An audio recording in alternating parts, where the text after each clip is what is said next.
life event. That's Fox's Clay Travis of Outkick the Coverage. Some Cincinnati fans have gathered in a vigil outside the University of Cincinnati Medical Center, where Hamlet is being treated. The 118th Congress is supposed to be sworn in first thing in the morning. It may not happen, as House leader, Republican leader Kevin McCarthy appears to be at least one vote shy of the number needed to be elected as Speaker of the House. Some say they won't vote for him. You have even more members that say they won't vote for anybody but Kevin McCarthy, so that puts it in kind of a stalemate before we even get going. Ohio Republican Congressman Brad Wenstrup. This has happened before, but not in this century. It's been 100 years since there was this much uncertainty as to who would be Speaker of the House. It took 3 days in 1923, 2 months in 1856 to pick a speaker. The House is paralyzed with no speaker. It can't even swear in the members. As Fox's Chad Pergram at the Capitol, McCarthy is reportedly offering concessions to secure enough votes. Accused mass killer Brian Kohberger expected to waive his rights to fight extradition to Idaho in a court appearance in Pennsylvania on Tuesday. America is listening to Fox News. Every company needs money to grow and take on the challenges 2023 will bring. That's why Bank Pacific's commercial loan officers stand ready to help you. We offer several programs tailored to assist companies to get to the next step or perhaps for a startup, including working with SBA or GITA. Now we're banking on the future. Services to choose. Bank Pacific, where others put branches. Bank Pacific. we want to be your partner. Equal Opportunity Lender. Member FDIC. Credit conditions apply. Come try Guam's original Chamorro restaurant with Pica's best 5 years running. Mezcla Chamorro Fusion Bistro. Experience Chef Peter's candied salmon over scallion coconut rice, octopus to naktak, Chamorro platter, and their award-winning gourmet hamburgers. Or if you're looking for something healthy, try their keto-friendly menu. Come and enjoy Mezcla's half-a-day service at their Hagåtña and Grand Plaza Tumon location. Call their Hagåtña location at 479-2652 for reservations. The end of the holiday travel season marred with nearly 750 flight cancellations in the U.S. on Monday and more than 8,000 delays, partly because of a computer problem. The FAA confirmed that a computer system known as ERAM, En Route Automation Modernization, the system that regulates the flow of traffic into Florida, was at the center of the issue. According to local Miami station WTBJ, the issue caused a radar link outage and forced a nationwide ground stop of all planes headed to and from Florida. The ground stop has since been lifted. Fox's Charles Watson. Weather is also a problem, with tornado watches and warnings in the south and another winter storm blasting the Midwest. Unless Missouri's Governor Mike Parson grants clemency, Amber McLaughlin will become the first transgender woman executed in the United States. She's scheduled to die by lethal injection Tuesday for killing a former girlfriend in 2003. McLaughlin was a man at the time of the murder. His attorney, her attorney, that is, says there are no court appeals pending, only the clemency request to the governor. The reliability of facial recognition is again being called into question as a law enforcement tool after the arrest of a black man in Georgia. Randall Reed was arrested in DeKalb County, Georgia in November based on a warrant out of Louisiana, charged with the thefts of luxury purses in Baton Rouge and Jefferson Parish. The problem, Reed says he's never been to Louisiana, adding he doesn't steal. Surveillance video is part of the evidence, which was how Reed was wrongly identified. But physical differences, like a mole on Reed's face, prompted the Jefferson Parish Sheriff to rescind the warrant. The use of facial recognition has been criticized because some studies have shown it's far more likely to misidentify black people than white people. Tom Rigotti, Fox News. An incredible story of survival in California. 2 adults and 2 children alive despite their car plunging 250 feet off a cliff along the Pacific Coast Highway. I'm Jack Callahan. This is Fox News. Happy holidays, Guam. From now through January 13th, the Guam Visitors Bureau is giving you a chance to win $150 in cash just by sharing your Christmas spirit. Each week, GVB will announce the theme of the week, so take your best photo or video and upload to visitguam.com/Instaguam to enter for a chance to win $150 in cash. Winners will be announced every Friday. Brought to you by GVB, making Guam a better place to celebrate the season of giving.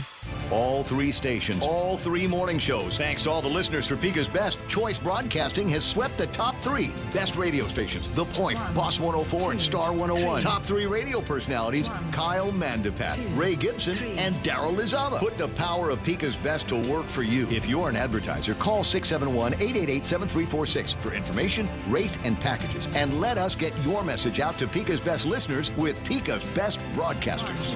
And thanks for listening to Pika's Best.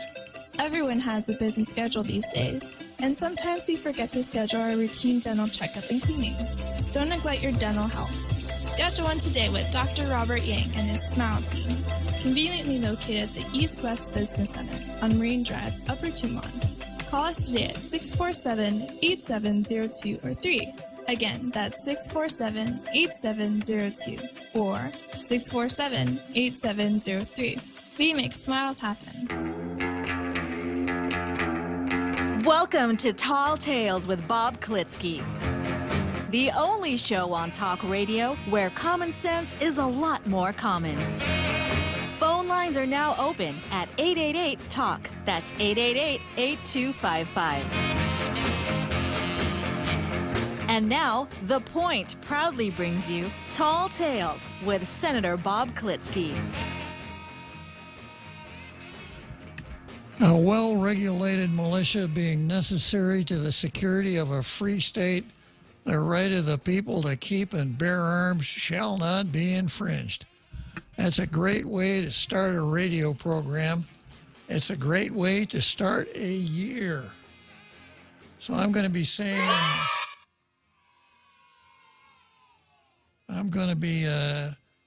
saying the Second Amendment of the United States Constitution at the beginning of this show for the rest of this year. Man, it just doesn't get any better than this, Jose. A whole year of tall tales ahead of us. Starting today. Starting today. And we missed yesterday, but we're going to make up for it today and for the rest of this week. Tall tales. Here we go. So I'm going to go to Zemi Ikotny. Reminds me, today is the first day of the year. It is indeed. First day of the month. I hope I can find my right paper here. Yeah, I got it.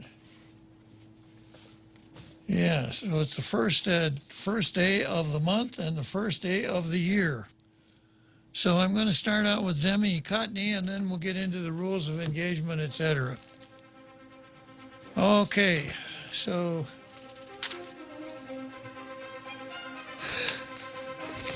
the Daily News never disappoints. I'm going to spend a fair amount of time giving you a pretty complete analysis of what happened at the legislature yesterday. Mm-hmm. And a lot happened, and the combinations and permutations almost require a pretty high-powered computer to figure out. The Daily News, though, of course, can take something that is relatively complicated and then make it more complicated by trying to simplify it, right? Yeah, I don't understand them. Yeah. So I've got a quote in here, I think, by H.L. Mencken. Let me see if I can find it. Yeah. H.L. Mencken, a very famous columnist in his own right for the Baltimore Sun. If you ever studied that part of history going back through the 20s and 30s, H.L. Mencken was a household word. And here's what H.L. Mencken said.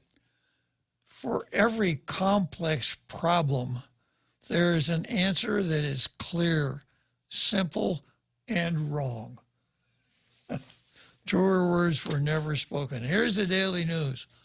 Our view, 37th Guam legislature must work together.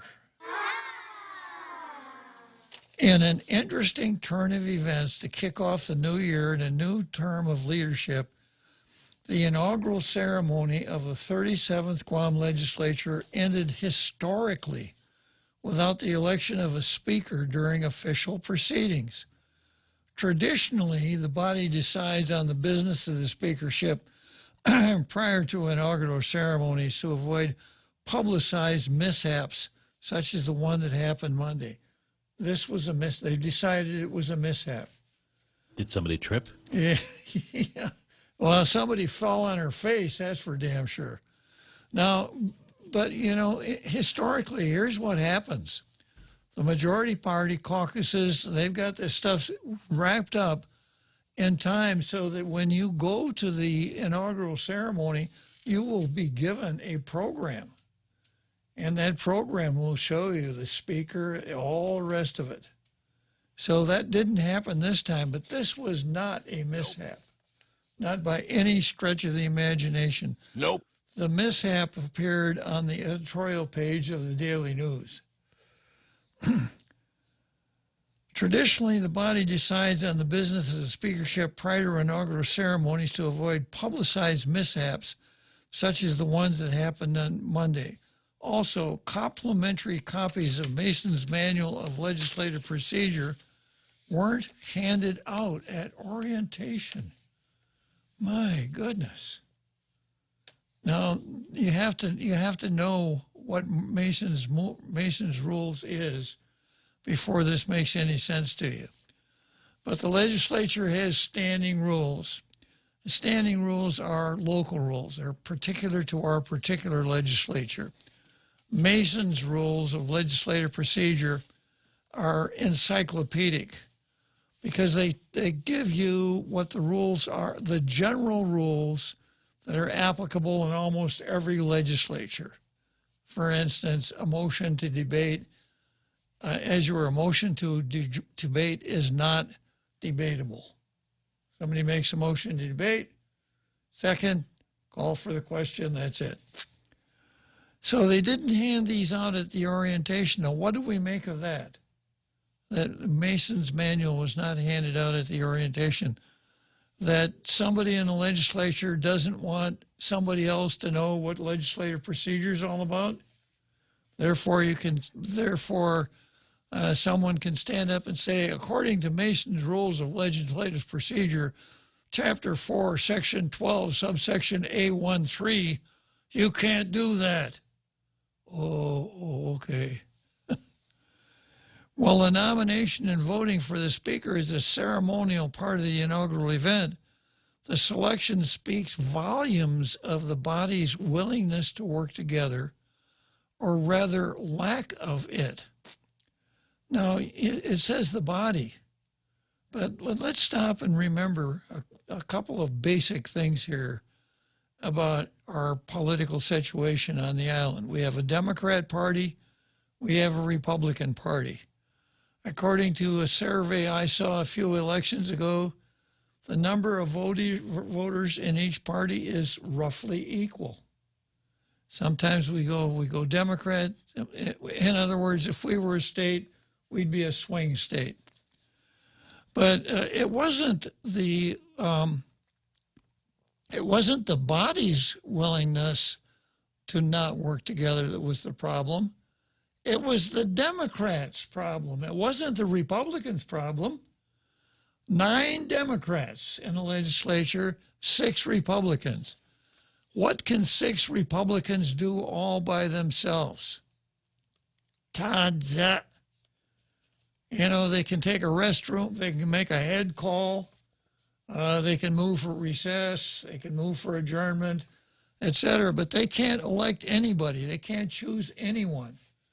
Whatever the minority gets in any particular legislature is not a matter of their political power. It's a matter of grace on the part of the Democrats. As a Democrat Party, 8 people in the Democrat Party could say, here are the committees. All committee members will be Democrats. Democrat Speaker, Democrat Vice Speaker, Democrat Chairman of Rules, etc. All 4 radishes, Democrats, etc. Because the Republicans can't do squat if there are only 6 of them. What can 9 Democrats do? Everything that needs to be done. The Democrats can send one of their members out to lunch on a permanent banquet circuit, and they'd still have enough votes to choose a speaker, a vice speaker, committee chairs, right on down the line. So Daily News, if you're going to jump in here and start opining about politics, have an idea when you talk. Show us that you know the difference between speaking and making noise with your mouth, or perhaps in this case, writing or making marks on the paper with your word processor. I'll read that sentence again. While the nomination and voting for the speaker is a ceremonial part of the inaugural event, the selection speaks volumes of the body's willingness to work together, or rather, lack of it. It speaks volumes of the Democrats' lack of willing to speak together, work together. Now, one person that I talked to, tried to do a little self-directed poll here, said, well, what happened was Therese Terlai's ready to burn down the whole legislature if she can't be speaker. And somebody else said, well, Joe St. Augustine could have just gone along with tradition, gone along with the flow, but he's like Jan Cassius. You remember Cassius from Julius Caesar? A lean and hungry look. Yeah. Okay, more importantly, the speaker's election demonstrates that the majority party hasn't been working cohesively prior to Inauguration Day to settle their leadership affairs. They go from the ridiculous to the ridiculouser. Oh, you really think so, Daily News? The fact that they couldn't pick a speaker when they had 9 votes shows that they haven't been working cohesively? Wow. These guys, it's almost like we've cloned Rush Limbaugh and brought him back from the grave. For anyone who attended or watched the live stream event, it seemed all was normal until the 3 different newly sworn-in senators nominated 3 different colleagues for the speakership, including a nomination from the Republican Party for a minority member to take the body's lead role. And he got the same number of votes as the other one. Both got 6 votes, or each got 6 votes. But that's traditional, right? Not necessarily. Not necessarily? Not necessarily. It happens sometimes, not every time. However, the Antonio R. Ompinko Legislative Hall and the Guam Congress Building stood nearly empty just before noon as island dignitaries, family, and friends left the festivities before formal conclusion. And of course, that's the big news. This thing about picking the speaker, it's not so important. People were there all dressed up in their Sunday finery. Some of the members brought their kids with them to watch this historical event, etc. Everybody was, prepared to do the necessary shaking and howling, backslapping, congratulations, after the swearing in and the adjournment of the legislature. We never got to that point. It kind of displays the lack of attention voters have for what's going on. Really? This is incredible. That's incredible that they left. Uh-huh. Wow. Yeah. That's like leaving before the tiebreaker game has ended. Well, once the legislature recessed without a specification of when they're coming back, there's nothing to wait for. And then I saw online people were saying, does anybody know if they're going to come out of recess? No, they're not going to. Not a fantastic start to what should be a collaborative body of officials who spent much of 2022 promising to work together for the people of Guam. I go back to Taggarty's Tijeras. Remember Daryl Taggarty, well known on this show, at one time said the legislature, in order to work properly, needs to be like a sharp pair of scissors, 2 sharp blades working in opposition to one another. We didn't have that last time. We had a majority party that seemed to be an adjunct for Adelup, and we have a Republican Party that just wouldn't even grab the bull by the tail, much less the They were horns. there for the coffee. Exactly. This is already proving to be an interesting 37th. Yeah, I guess so. Yeah, already proving to be an interesting 37th term for the legislature. There have been quarrels, disagreements, and begrudged compromises for the speakership. This is high-stakes partisanship process that can easily be described as human chess. Now, they're finally getting around to writing something that looks like an editorial. It is. It's human chess. Pawn to king 4, right? Knight to bishop 3, check. All right. This is a process that requires our leaders to act with composure as they work with one another for the best interest of the people. Well, not quite. Sometimes they have to work against one another for the best interest of the people. When it comes to abortion, for example, I don't want to see the Republicans working with a Democrat. I don't want to see them participate in the propagation of evil. So no, this working together is not necessarily what the people want. This is no longer the popularity contest that was the election season. I think what was his name? What's Kanata's first name? Roy. Yeah, I think Roy was in the process of posting one of his huge signs out in front of the legislature, but they wouldn't let him. So he wore a crown instead. Yeah. I'm in a more. Uh-huh. The people of Guam need our 15 senators to pull together and relace the signs of division. Wrong. The people of Guam need our 15 senators to pull, but not necessarily together. And then they say, toss out the factions, cliques, emotions, personal injury, interests, and grudges of war. No, don't even think about doing that. It's time for the 15 lawmakers on the Gov Guam payroll to get serious about the business at hand. Well, believe it or not, what you saw yesterday was being ultra serious about the business at hand. And I'm going to spend a little more time on this, in fact, a lot more time on this later on. But you know who the biggest loser was yesterday, Jose? Who was it? She was sitting up on the podium right next to the Chief Justice. I won't tell you her name, but her initials are Lulian Guerrero. Yeah, because the Speaker Tatlahi has been a thorn in the governor's side. Joe San Augustine, much more pliable. But I'll get into that a little bit later on.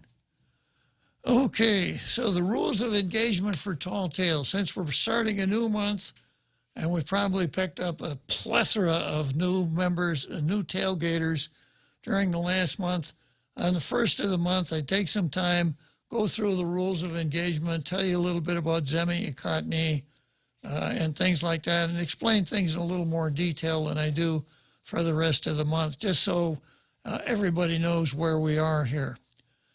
And here's how the rules of engagement, this was the November 14 revision of the rules of engagement.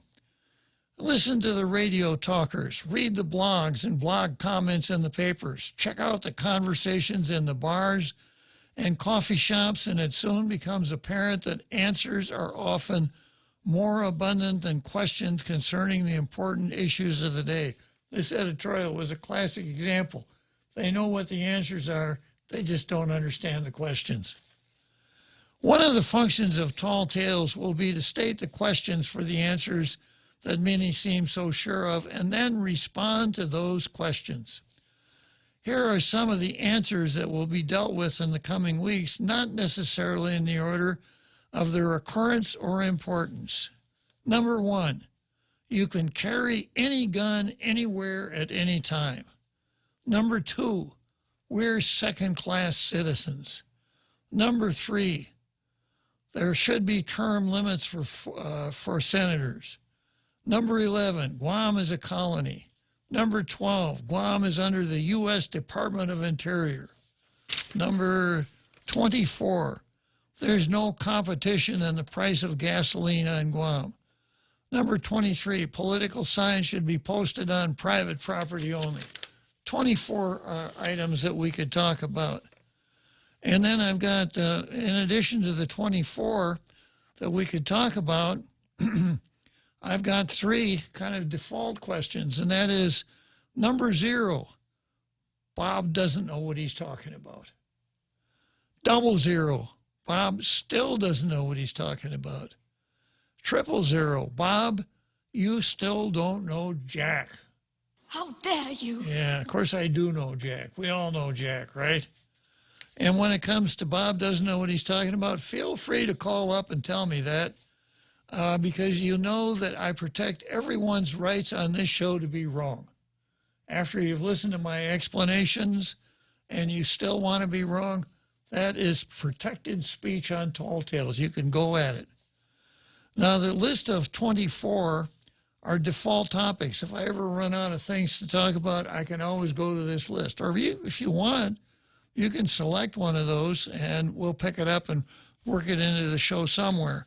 But as a general principle, well, let me go back to the rules of engagement here. Here are some of the answers that will be dealt with in the coming weeks, not necessarily in the order of their occurrence or importance. The list is not to suggest that there aren't plenty of other interesting questions or answers to take up every day. There are, and they can be addressed. Usually serious and sometimes humorous. Tall Tales will examine current events, government, and politics, and occasionally drift into history, culture, religion, law, and once in a great, great while, but only very, very cautiously, rumors and gossips. Tall Tales is structured, but can often entertain whatever callers want to discuss. Tall Tales is an issue-driven, fact-oriented, interactive talk show that invites audience participation. It has been the top-rated FM radio show in Micronesia. The Point, this radio station, is Pika's best radio station for 2021 and 2022. Okay, here's the next subtopic here, facts and no-nos. Well, you know, they say, or everybody knows that, there's no doubt in my mind. No. How about a little analysis and some critical thinking? Critical thinking thrives on Tall Tales, and we don't go with this, well, you know, everybody knows that the Republican part, that the Democrat Party is for the little guy. No, everybody doesn't know that. If that's your statement, you may be put on your proofs instead of everybody knows or they say that. Okay, here's a caveat. Don't look for an abundance of common sense on Tall Tales, because your common sense is what tells you, 1, that the world is flat, 2, iron ships could never float, 3, that an object that is heavier than air could never fly. That's common sense. Of course, common sense is to be valued, but not when it is a synonym for reverence for the status quo or timidity. While an instant and firm grasp of the obvious may occasionally be necessary, sometimes it's good to delve into the theoretical and occasionally examine the what-ifs. Common sense, or call it common sense, if it is. Right, Tom? Let's argue without being argumentative. Let's disagree without being disagreeable. Let's not play the game called pin the tail on the talk show host. Caveat: look for provocative content on Tall Tales. Tall Tales thrives on disagreement. It's not my job to get everybody united, singing in harmony, etc., etc.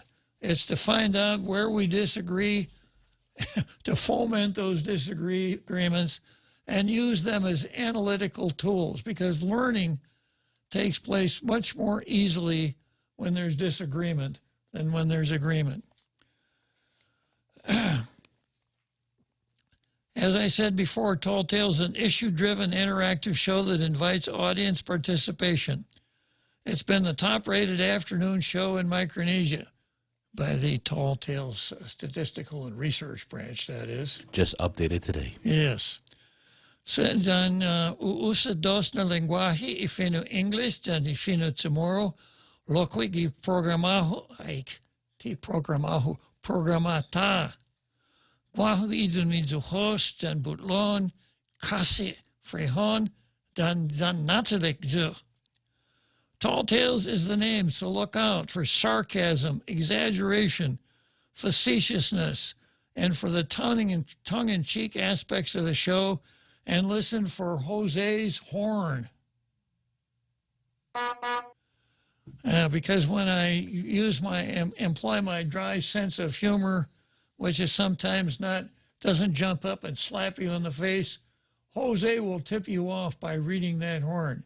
And I'll give you an example. Back during the days that our esteemed government had checkpoints out on Marine Corps Drive, a friend who was a doctor at GRMC was called in when she was off duty. It wasn't an emergency, but she was called in.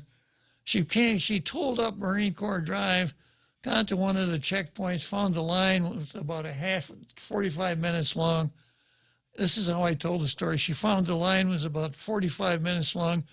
She turned around and went through Umatic and took an alternate route to get to GRMC. Now, a friend of mine sent me an email and said, you know that doctor that couldn't get to GRMC?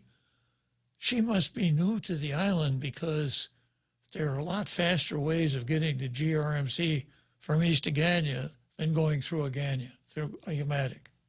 That's when we instituted the horn, because that was a tall tale. That was exaggeration, facetiousness, one of my many attempts at humor here on the show. So sit back and enjoy Demi Ikotni, which we just finished. Demi Ikotni is translated literally is press the meat. I reverse it and translate it to meet the press in English, except ours is a lot better than Chuck Todd's. We got the boxing card, the big halftime show, the seventh inning stretch directly from Wrigley Field, and the home stretch from Churchill Downs. My job is to make the complex understandable and, if possible, interesting. Here on Tall Tales, sometimes we comfort the afflicted. Sometimes we afflict the comfortable. Tall Tales is interactive, but no soapboxes allowed. No filibusters. No pin the tail on the talk show host either, nor are hostile takeovers allowed. Your humble, self-effacing, ever-modest host, that's me, is supported by the Tall Tales think tank, to include a foreign policy guru, a constitutional law and organic expert, a research, survey, and statistic bureau, and a script writer for the 19th floor.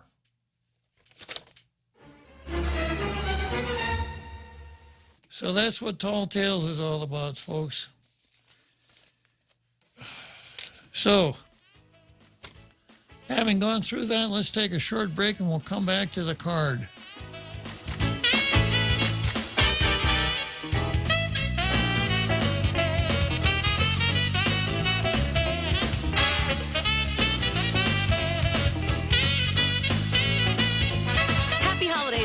From now through January 13th, the Guam Visitors Bureau is giving you a chance to win $150 in cash just by sharing your Christmas spirit. Each week, GVB will announce the theme of the week, so take your best photo or video and upload to visitguam.com/Instaguam to enter for a chance to win $150 in cash. Winners will be announced every Friday. Brought to you by GVB, making Guam a better place to celebrate the season of giving.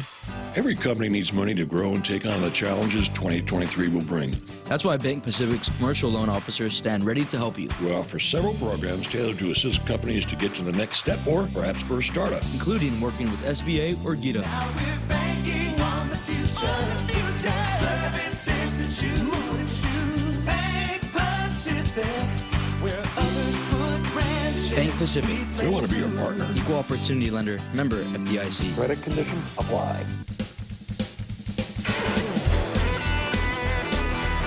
And now back to Tall Tales with Bob Klitzkie, the one radio show politicians don't want you to listen to. Call now, 888-TALK. That's 888-8255. Okay, here we go. The card for today. We start out with Francis Santos. Well, of course, we start out with systemic racism, which I will explain in some detail today for our newer tailgaters.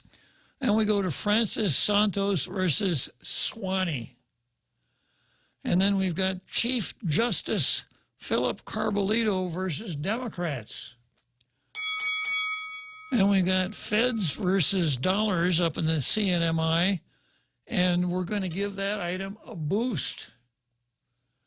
And we got Rory versus dollars. We've got Jungle Watch versus the governor.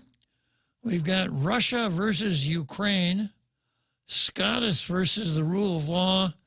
Syndicalism versus capitalism. I know I won't get through that whole card, but that's what we got on the card for today. Starting out with systemic racism. Paul Zerzan wrote a letter to the editor of the Daily News saying that criticizing or being critical in general of folks that refer to our Fiesta rice. Picture right here. Every time you go anywhere, Fiesta, whatever, you're going to see a platter of that rice. And everyone will say things like, "Oh, Bob, do you want some red rice?" And Paul Zerzan comes along and writes a letter to the editor and says, "Hey, come on. That rice is not red, it's orange. So why don't we get with it and call it what it is instead of kind of looking silly by calling something that's obviously orange, calling it red?" So the truth is, and I don't think anyone's going to argue with me, the rice is orange. It's not red. That's the truth. That's the facts, right? Now, here's the Daily News. Readers to Zerzan, leave our red rice alone. That's the headline in the story. And they were very critical. They went on Facebook and they found people who criticized criticized Zerzan. Longtime educator Paul Zerzan, a prolific writer of letters to the editor, is once again stirring the pot. This time one of the island's most beloved pots, and the people of Guam are not having it. In a letter published Friday, he objected to calling red rice by that name, proposing to instead call it by the hue he sees most often, orange rice. Some readers on social media question why Daily News was even entertaining the topic when there are more pressing issues at hand. But surely it touched a nerve. Posts on the topic reached more than 100,000 accounts and generated about 1,000 comments. The majority vehemently rejected the proposal, such as Cecile Chargalaw's comment on post on the group 671 Guam recipe. Why change traditions? It's like, here we go again, being invaded and changing what is naturally ours to what they think. Yeah. At least it started when the Spanish came here, but you know. To what they think it should be because they don't like it. I don't care if it's not the color of their liking or it's not dark enough for them. Just leave what is a traditional thing to be just that, tradition. Well, Cecile, you got in plenty of xenophobia there. It's an ethnocentrism, but it's a classic example of what happens when someone comes along and states a fact and it goes the way people want to believe. They don't have to, but they want to. And I keep coming back to this all the time. It's very simple. It's really not important. Fortunes are not going to be won and lost based on the color of Fiesta rice. You would not have known that if you read the comments, though. Yeah, exactly. But this is a perfect example of how the narrative can overrule the truth or can overrule the facts. And that's why I keep coming back to it, because we see it every single day, you know. Well, yes, when Susie was born, she had male plumbing, but she's a female now. Well, hey, wait a minute. If she had male plumbing when she was born, how could she be a female now? You just shut up and leave Susie alone. If she thinks she's a woman, by God, she's a woman. You know, leave our traditions alone. There is a study that was cited in one of the medical publications, and I'll get the citation soon because I took a screen cap, of monkeypox. And they said there was a study to show the correlation between monkeypox in males and females. But in the female section, they used males, transgendered females in the study. So what's the point of a study, the difference between male and female, if you're just going to include all males in it, but they're transgendered, so you have to allow it. Exactly. It's a ridiculous study, and it's a perfect example of systemic racism. Yeah, and systemic racism is a perfect example of that phenomenon. When you've got indisputable facts, but people get all fired up when you present them the facts because it's not what they want to believe. It's not the truth. It's just not what they want to believe. And Zerzan can't get a letter published in the Daily News anymore. He got canceled. Yeah, because he had the temerity to go against the narrative, the red rice narrative.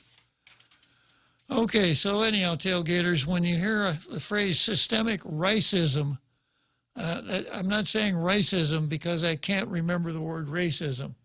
It has a particular meaning here on Tall Tales. Okay, next item on the card. I go through the classifieds in both papers every day, and my value judgment is this. There are times when the classified ads in the Post are more newsworthy than the so-called news stories in the Daily News. Here is a classic example.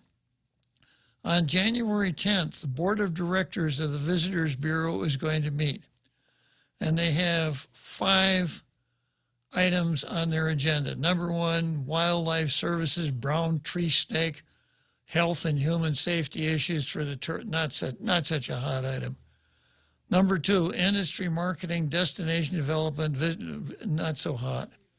Number 3, fiscal 2023 forecast. But then we get to number 4, ratification of the 3rd amended GVB bylaws.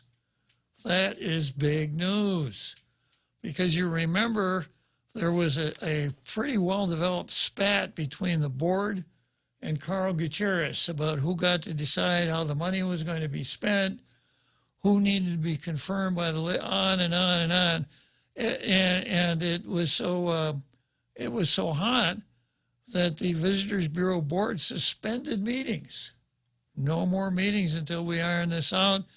They appointed a committee to come up with new bylaws, and apparently they're done because they're going to ratify them on January 10th. Now, I would hope that somebody, some news turkey, goes and digs a copy of those out and finds out what's dramatic about it, because I got a feeling there will be some pretty dramatic changes. That's important. Number 5, also important, election of directors, pursuant to the new bylaws, pursuant to the old bylaws. Very interesting item that ran in the Post today, in the classifieds. What's the date of that meeting again? Thursday? Tuesday, January 10th. Tuesday. Yeah. Okay. Now, next item. Wait a minute here. Oh, yeah. Mayor's Council screwed it up again. Mayor's Council, item number 8, unfinished business. You know what the unfinished business? No, nor do I. Same old stuff. And then the next item on the card is Francis Santos versus Swanee. And the poor guy hasn't even been sworn in yet. And somebody, a high official in the department, wants to hometown him before he even gets off the plane, right? Way down by that river? Uh-huh. And this is the story that ran on PNC. PNC doesn't run news stories very often, but this is one of them. This is a quote from Francis Santos. "I'm very, very bothered." GDOE interim superintendent words on incoming superintendent. "Concerns are in the air regarding selection of Dr. Kenneth Swanson, whose tall tale's name is Swanee." And I'm not going to do my Al Jolson imitation again today, Jose. I'll spare you. Oh, shucks. Kenneth Swanson for the next Guam Department of Education superintendent. You know, I wish you guys would get these things right. Even Troy, he's not our PNC. He's not the Guam Department of Education superintendent. He is the superintendent of education. The chief of police is the chief of police. He's not the chief of the Guam Department of Police. The director, the director of labor is not the director of the Department of Labor. But, well, you know, we've always been saying that way, so what the hell? Okay, now here's more of Santos's quote. "You know, I'm very, very bothered by the fact that it's not a local person. But again, that's not my decision to make," said GDOE interim superintendent Francis Santos. So he's running the department right now. He is the voice of the department. It's not his decision to make. So why doesn't he just shut up? Why is he saying it then? Systemic racism has to do with racism these days. Exactly. So that's what it was. Yeah. Now, of course, we put the kibosh on this every time it comes up. If you hold a powerful government position, you don't have a personal opinion. Well, it's not my official, it's just my personal opinion. So no, you can't. You can't separate yourself from your position if you have one of these high-powered positions. In an interview on News Talk K57 with Patty Arroyo, Santos told listeners that the superintendent position is going to someone not from Guam. Oh, my goodness. Someone not from Guam. Saying that, although Swanson has the credentials, there are qualified local candidates who have experience in the GDOE system and culture. Well, I got to stop right here, and maybe that's exactly why we want to bring somebody in from the outside. If we're really, really happy with the GDOE system and the culture prevailing there and turning out a quality product, yeah, then maybe. But we're not. We're horribly dissatisfied. So Francis wants to continue on. We got to hire somebody from inside the department who knows how it's done, right? Well, he came from the administration of the most identifiable by their externals, not by the merits. Exactly. Exactly. Or they want us to look at that. Yes. Then he goes on to say there's Dr. Judy Guthertz, Dr. Michelle Santos, former GCC President Hermie de los Santos was an applicant, a qualified applicant, and made the cut. There was local candidates. There was local candidates. So we kind of went through this when we hired a president at the university, too. The interim superintendent, whose last day holding title is today, emphasizes that he did not have a hand in the voting process and that the decision was left up to the board. Despite Dr. Swanson not physically being in Guam when voted for the position, the proposed superintendent has been in Guam before. He taught in a Dodea school system. According to the Board of Ed, Swanson is not new to the role of superintendent, as he took the mantle in Omak, Washington, O-M-A-K, Washington. So I got a feeling that if you ask the folks back there in that Washington town how he did, they'll say when he was in Omak, he was clean. That's your moral word for bath, Omak. Oh, okay. Let's see. I've been colonized. Yeah, he took the mantle in Omak, Washington, where under his leadership, the district became an early adopter of the Cognia system accreditation model in 2017. Oh, the Cognia. Whoa, what the hell is the Cognia system? PNC reached out to 4 G2E teachers on how they feel regarding the new superintendent being an off-island hire. One teacher told PNC, "I personally have no issues with it. I think it would be a breath of fresh air after the last 2 superintendents being local. He can bring new perspectives and ideas to the island, all hopefully for the better." Another one mentioned that they hope Dr. Swanson comes on island soon in order to see how the school system works firsthand, saying some things are hard to grasp unless you're there in person, that's for sure. Another teacher shared a similar statement saying, "I just hope he takes the time to see what Guam is like, especially in all the schools. I also hope when he sees the issues in the school, he actually does something about it." Now, there's a refreshing approach. And, well, you know, it's the culture, the system, the way we've done it. Francis Santos. It's another superintendent. He did nothing, but he's local. Yeah. The last teacher told PNC that based on resume that they are hopeful with Dr. Swanson's hire, saying, "Based on experience working with low-income schools, I hope he'll advocate for the parts of our system that need attention. I'm sure his background in choir and music brings comfort to teachers working in those respective areas as well, like an ally, as long as he does what's right." In a statement to PNC, Dr. Mary O'Connor, vice chair of the board, said, "We thank all that applied for the position. As we move forward with this process, we want to ensure that we focus on the great work that the department has made to support the many initiatives for our students. We look forward to everyone's support for Swanee."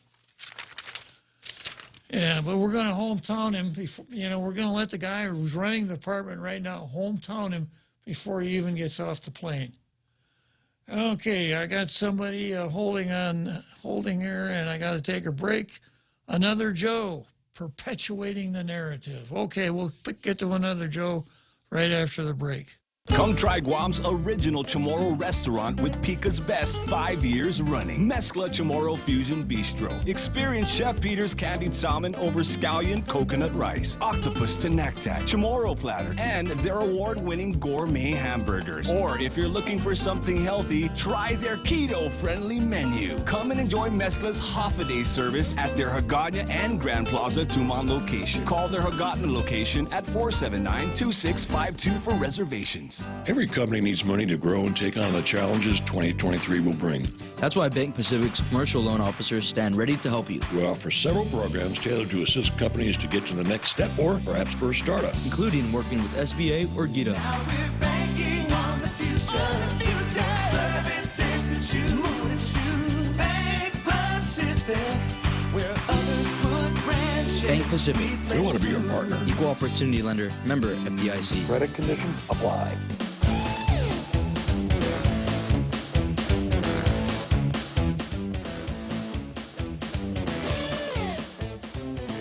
And okay, so here we go after that short break with none other than Another Joe. Tell us about it, Another Joe. Bob, I'm not exactly sure what narrative is being perpetuated, but it just seems as though the local professionals would have a sense of local culture, and hopefully for now it's not woke, not excessively woke for now. But it would seem as though if you bring in someone from stateside, there'd be a little bit more of a, convinced or persuasion to go woke, where the public school system can tell little boys and girls, boys can be girls and girls can be boys, and mommy and daddy better agree with that, or else they're domestic terrorists. So I don't know. It just I just seem kind of apprehensive about and take a look at poor Professor McNinch, right? You got a college president that's going out to your poor McNinch there, for what? For freedom of speech, Anyway, so I just thought I'd well, it's interesting, and we had a few wokesters here on the island. Tom Fisher had a Black Lives Matter sign on his office, and we'll never forget Dr. Tom Shea and the governor's daughter kneeling down in Skinner Plaza in support of Black Lives Matter. True. Yeah, but certainly the risk is greater when you bring someone from off island than someone. No, I don't know. I don't know that there's a litmus test, or there should be. It's just it's just apprehension. Anyway, Uncle Bob, Happy New Year to you and the producer Jose, and I'll just keep listening. All right. Yeah, but he does make a point there. The other side is this, that people think that saying, well, that's the culture, is the end of the argument, when it really is the beginning of the argument. Because it's so easy to conceal what you want and your own values as everyone else's values and what everyone else wants. So we got to do this because it's part of the culture. It's what I think it's part of the culture. 999% of the people don't. So that's the first task. And the second thing is, well, what is actually part of the culture? And then once you've done that, then, okay, well, it's part of the culture. Do we want to change that? Is it helping us or is it injurious? Do we want to make a different accommodation with that kind of issue than the one we've made? And I think that organizations, as a general principle, my old friend Scamby said that you promote from within, but you stimulate from outside. Because if you've got people that have been say in the Department of Education for their entire career, what do they know? They know the Department of Education. You bring in somebody who's been in, like Swanee has, in several different school systems, he's had the opportunity to see what works and what doesn't work in other places. So he has a different kind of vision than the people that come here. And then I just start out with kind of objecting to this hometown attitude. Like when we were going to choose a president for the university, there was a lot of anger because we didn't choose someone from Guam, like the academic vice president. And my analysis there was, fine, if you just want to be a local teachers college, that's good. But if you want to have any kind of a national rep, you got to bring in somebody with some chops to be president. And that would be somebody who has a high-powered academic degree, good university experience, didn't get any of his degrees from the University of Guam, or someone who had some exceptional undertaking in private life, like Dwight Eisenhower was the president of Columbia University. So I've got our Carl I'll get to right after the big halftime show. Who's the other caller? They said they'll call back. Okay, good. After the halftime show, our Carl. And we got, wait a minute, after the Lulian, no, the screen test. Yeah.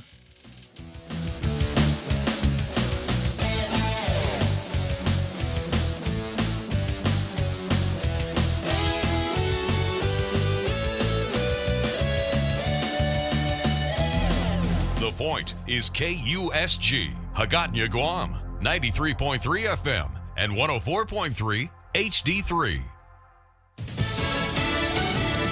An NFL player critically injured. I'm Jack Callahan, Fox News. Buffalo Bills safety Damar Hamlin collapsed after making a tackle during the first quarter of the Monday Night Football game against the Bengals. He took a violent hit to the chest. He fell to the ground. He was able to stand back up, but when he stood up, he stumbled and fell to the ground in a very alarming way. And you could see some of the players on the field immediately pointing to him to get help from the sideline. That's Joe Daneman of Fox 19 in Cincinnati, who was there. He reports Hamlin was given CPR and shocked twice with a defibrillator before being rushed to the hospital. The NFL has suspended the game indefinitely. The 118th Congress convenes Tuesday. The House may begin its new term gridlocked. The House can't do anything until it elects a speaker. There are at least 5 Republicans and maybe more who oppose Kevin McCarthy. McCarthy can only lose 4 votes. The vote for Speaker has not gone to a second ballot in 100 years. The House must continue to vote until it picks a Speaker. Fox's Chad Pergram of the Capitol, the House Minority Leader in the last Congress, Representative McCarthy, is reportedly making concessions to conservative members, including a midterm confidence vote to win enough support. The search for the man suspected of killing a Pennsylvania police chief on Monday has ended with the suspect's shooting death after being spotted in Pittsburgh. While fleeing from the officers, the suspect fired at the officers. The officers returned fire. The suspect was struck.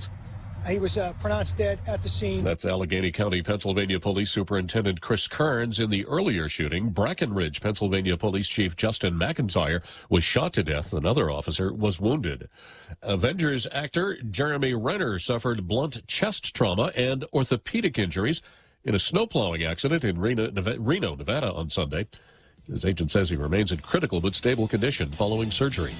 America is listening to Fox News.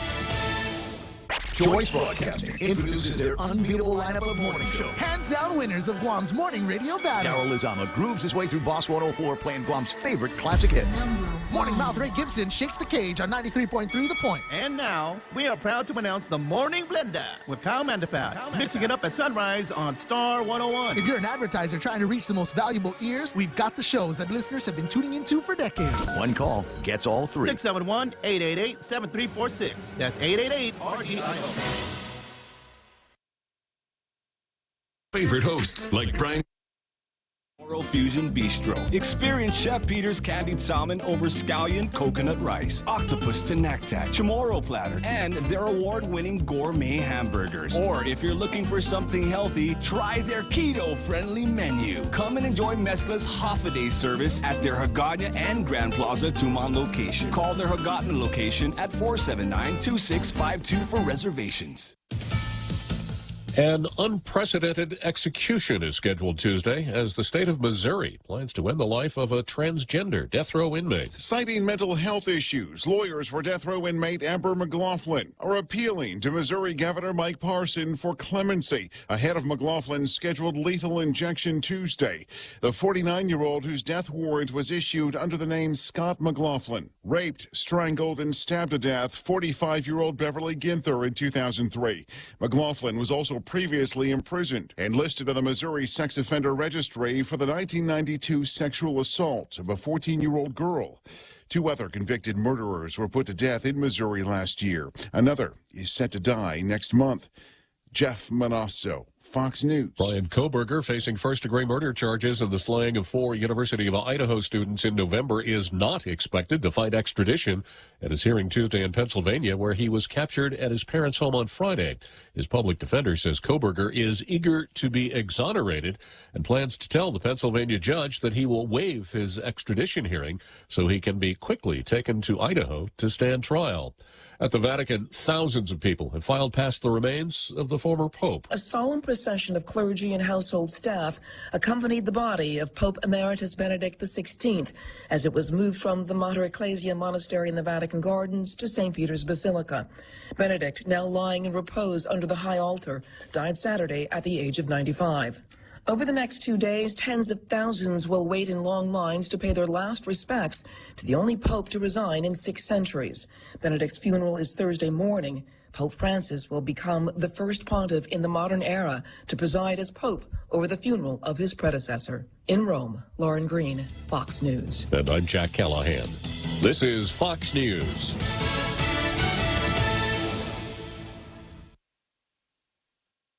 All 3 stations, all 3 morning shows. Thanks to all the listeners for Pika's Best, Choice Broadcasting has swept the top 3 best radio stations. The Point, Boss 104, and Star 101. Top 3 radio personalities, Kyle Mandapat, Ray Gibson, and Daryl Lizava. Put the power of Pika's Best to work for you. If you're an advertiser, call 671-888-7346 for information, rates, and packages. And let us get your message out to Pika's Best listeners with Pika's Best Broadcasters. And thanks for listening to Pika's Best. Every company needs money to grow and take on the challenges 2023 will bring. That's why Bank Pacific's commercial loan officers stand ready to help you. We offer several programs tailored to assist companies to get to the next step or perhaps for a startup, including working with SBA or GITA.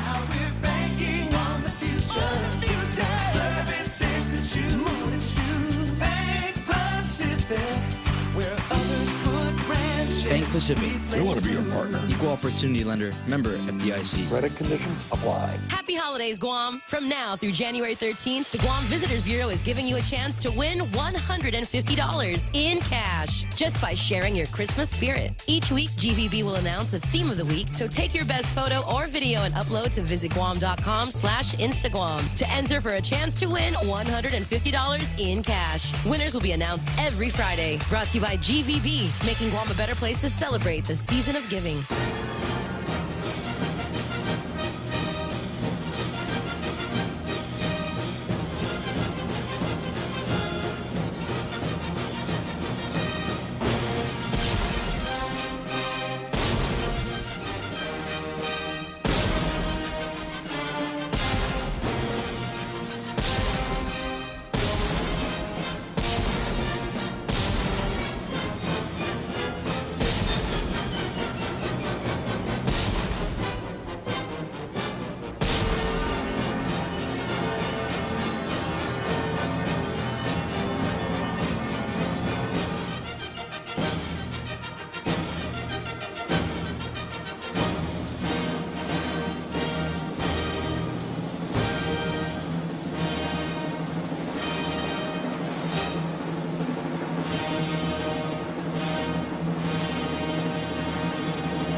So here we are, another great halftime show to kick off the new year, and Rogues Gallery, of course, and once again, to make sure everybody understands the customs and traditions of Tall Tales, I'm going to have Jose tell you out there in the international radio listening audience how you too can be in the Tall Tales Rogues Gallery.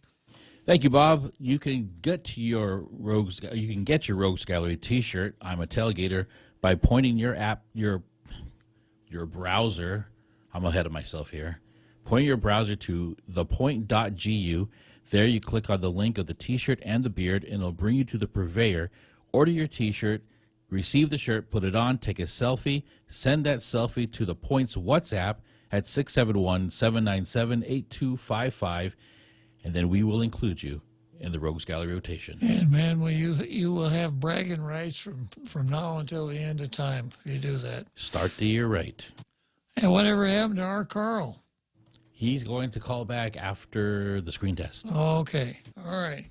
So the screen test. This is Hope Cristobal, who was nominated for the Nobel Peace Prize by a professor at the university named Natividad. And Hope, in an article in the Pacific Island Times, tells about the time that she went to a Black Lives Matter demonstration and that there were counter-protesters there that hassled her, but that she stood up to them. So what you're about to see is these other protesters harassing Hope Cristobal, but Hope bravely standing up to them. Go ahead and run it, Jose. Colonizer. You're nothing but a white colonizer. That's who you are. Colonization. Same thing as slow murder. You're a murderer. That's who you are. We need to just do different. We need to do better. Get off my island. Sir, you need to go. You can't be policing people here and telling people how to protest or what to protest for. You need to go. You need to go. I'm against this. That's cool, but you cannot be policing people and telling them how to protest and what to advocate for. She has a right to yell. I'm an indigenous tomorrow. I have more rights here than you are. You came here because of the structures of colonialism, asshole. Tayo mamalaw how sige jojo ni tano. Di tau tano how. Baho bini tau tano. Baho bini magahoda. Baho na short na dai gizu bini.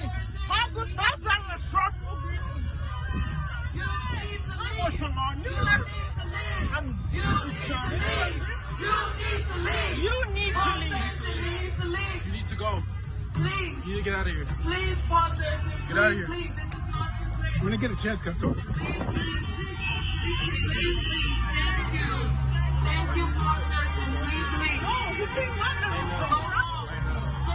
What happened to him? Well, he confronted me. What did he He's say? telling me I shouldn't be here. I support Black Lives Matter. It's part of the colonialistic systemic racism. And I came here to support these people. He's a white man that has come here. And he continues the legacy of colonialism. He continues to fight people, individuals, my goodness. I'm a former senator. I authored the Commission on Decolonization. Hi, Mamalo. We are proud of you, Auntie. So there you have it. And that those protesters that were harassing her, I think it was a miracle that she was able to stand up to that mob that confronted her. I wasn't clear on the rules on protesting. So you have a right to protest, but you don't have a right to protest the protesters. That's it. Okay. Yeah. And so that whole crowd was fearful of one person. Exactly. Yeah. So I'm wondering, Jose, do you think that Francis Santos will enlist Hope Cristobal to welcome Swanee to the island? Only if he's on his knees. Yeah. All right. I hope I see the phone ringing here. I hope it's our Carl, so we can get him in. Here he is. The most dangerous man in the room. Tell us more, our Carl. We're waiting with bated breath. Good afternoon, Bob and Jose, and your Tall Tales listening audience. Yeah, I just wanted to. First of all, I promise not to break down this time. Last time I called up, I unintentionally became emotional. But anyway, this is a less emotional topic. Yeah, I just wanted to chime in about this new superintendent. I'm hoping that he has not been ruined by this woke religion that has seeped into the universities, especially in the humanities and the social sciences. And I'm also hoping that by some miracle, he's read Thomas Sowell's probably next to last book, Charter Schools and Their Enemies. I haven't read it, but Thomas Sowell has such a high opinion of charter schools that he wrote an entire book on it. And I don't think we've tapped anywhere near the potential of well-run charter schools. There are poorly run charter schools, and that doesn't work out that well. But well-run ones, there's an example of how well-run charter schools really make a big impact on poor communities, especially. There's a documentary titled "Waiting for Superman." I believe that was financed by Bill Gates, but it was about these unconventional ways of dealing with education, especially in the poorer communities. And I remember there was one scene where there's one charter school that was so popular in this, it was I think a largely black community that was wanting to get in there. They just hated the public schools. this particular charter school was so popular that they had to hold a lottery. And I remember this scene where this little black child was in tears, just tears streaming down his face because his number was not chosen for the lottery. And I'm sure his parents were crying too because he was stuck in this failing public school system, you know. I'm just hoping by some chance that this new, Mr. Schwani, that he has the same regard for the potential of charter schools, and we can really begin to tap into the true potential of charter schools, what they can do for Guam. And anyway, that's just my thought on it. Well, it's good. And, of course, I think you and I share the view that if Thomas Sowell puts it in writing, it's more than likely correct. Oh, yeah. He always does his research, and he's very, very extremely thorough.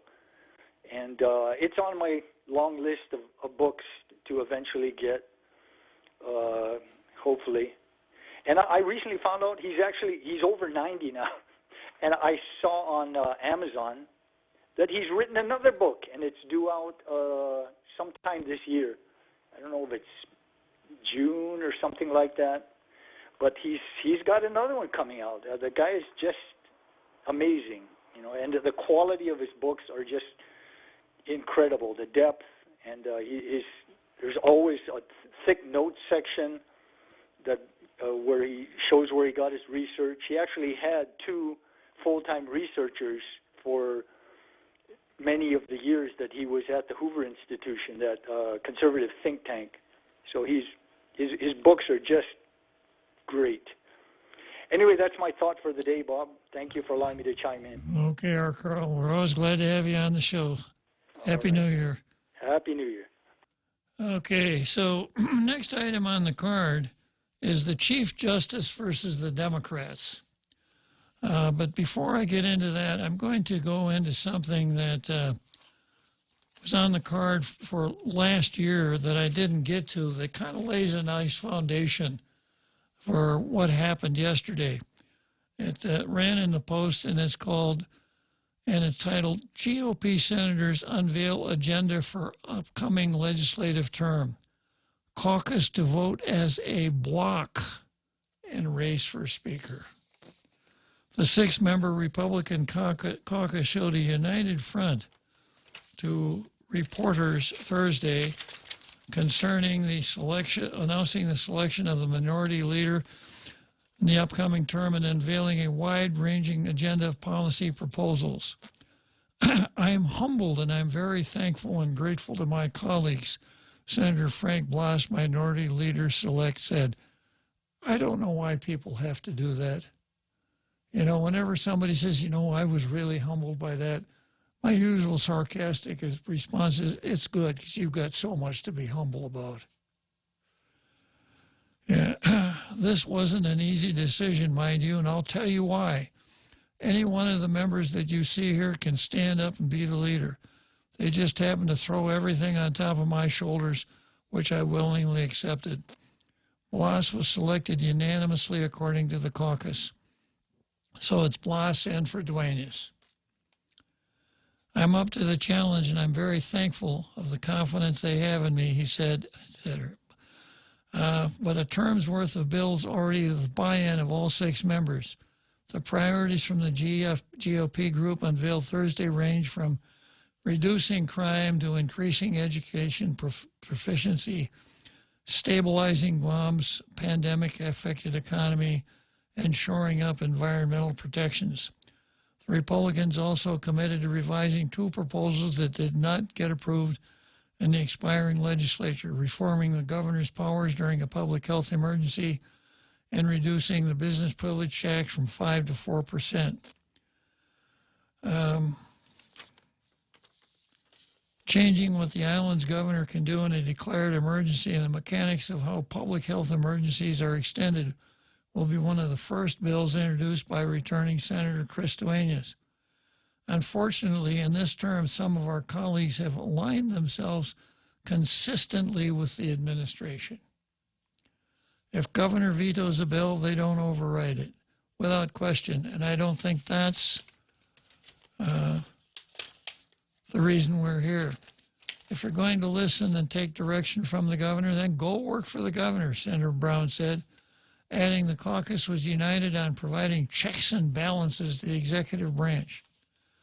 The reduction of the BPT, which proponents argue will support struggling businesses and can lead to price decreases for consumers, may not require a large cut in the GovGuam budget.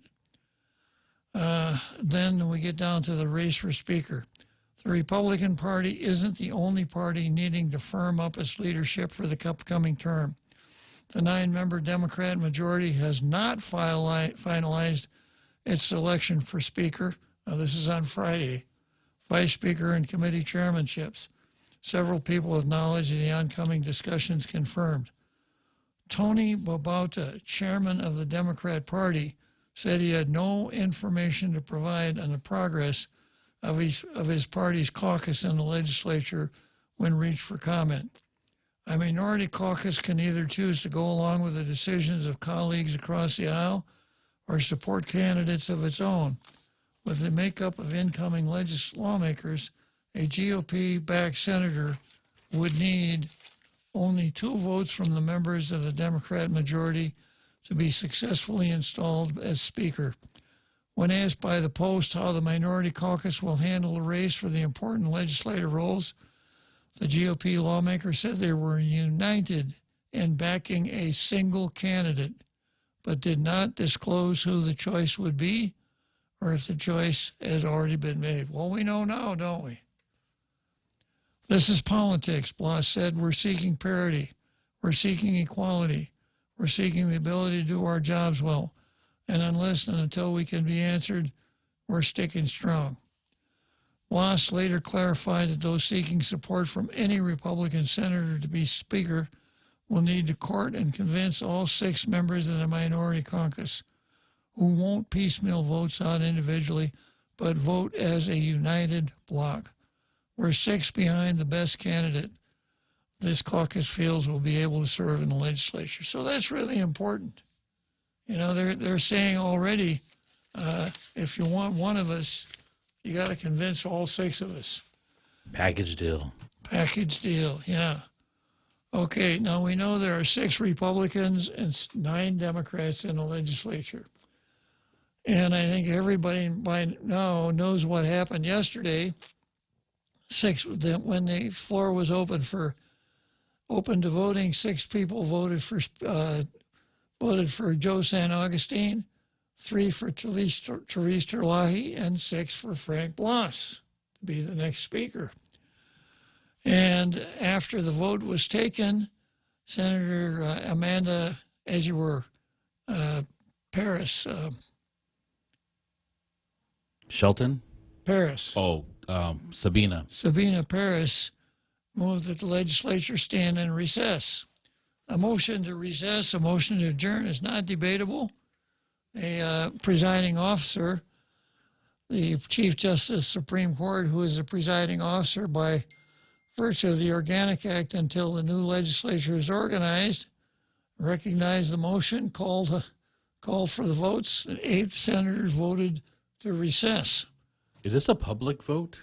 Yep. Do we see how they voted? Okay. Show of hands. So I saw a clip that omitted the vote, and I was curious who it was. So now we know. Yeah. Okay. Now, whenever there's a vote, 3 members can demand a roll call vote.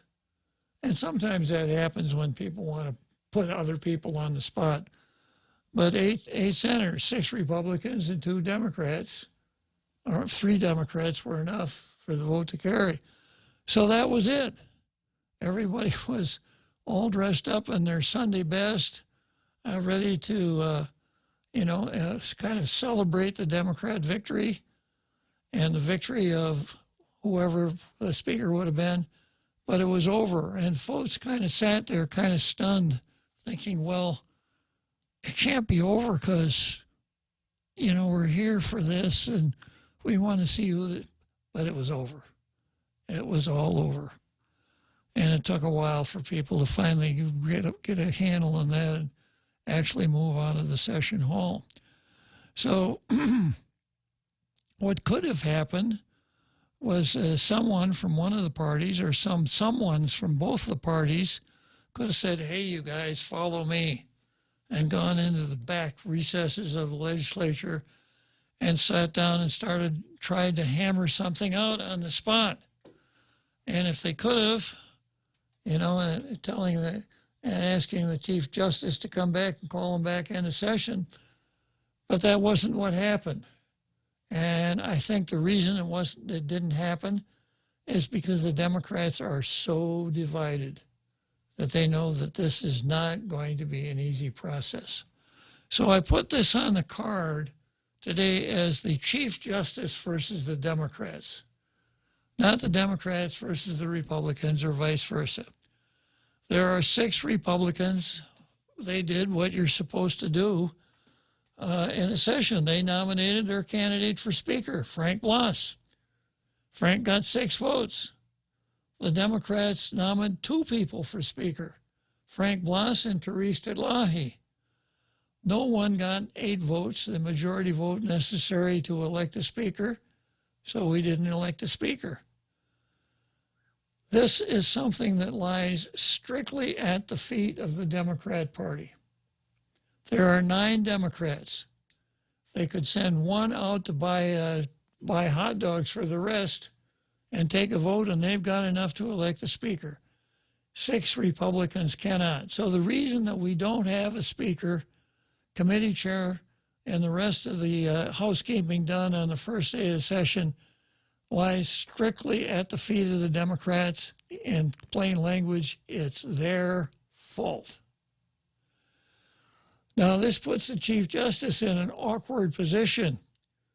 You'll recall in the times that they tried to, that they impeached